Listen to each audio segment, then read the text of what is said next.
No, bên nào đâu? No. Bên này. Ê.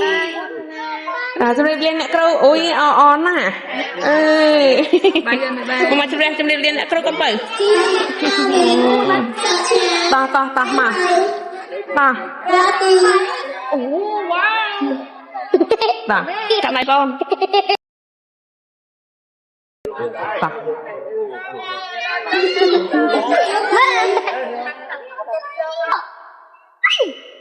Oh.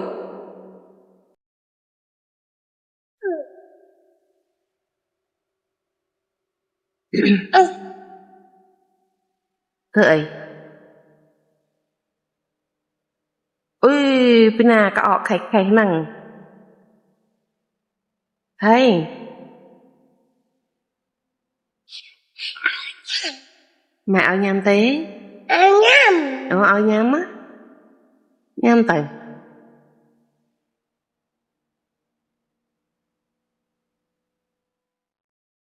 Cái cái bông này là tê. Ao bí mặt tê. Này ao tê. Thật nhiên bạch người ta điền cái bạch chạy này. Để đã xa thành thì đi lên cái chân bạch con bờ. Bị mình sẽ cô đây con.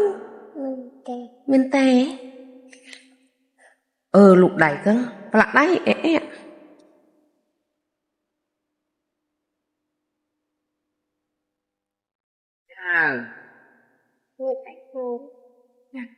Bà bí mình ăn tê đấy. Con lục ơi. Thế nhé.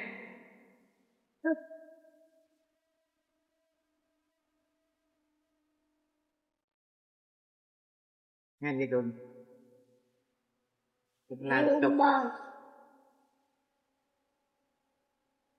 Chụp lực là chụp ở chạc được chạc thì anh còn ban thâu cái tay phải cày cái con nè đấy rồi phê lên lên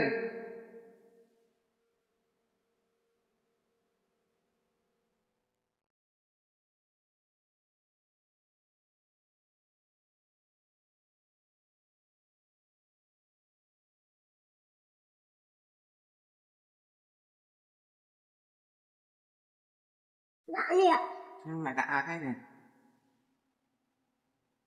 ô tô đã cái này đang trụng nhầm bằng này nè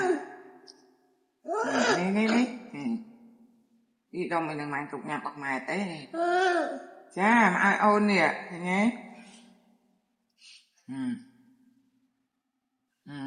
ngăn tay ngăn nha nhặt cái rìm con màu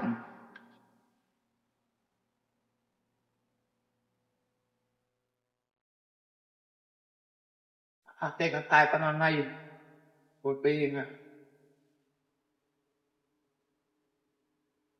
không tới chặt ốc nè biết không à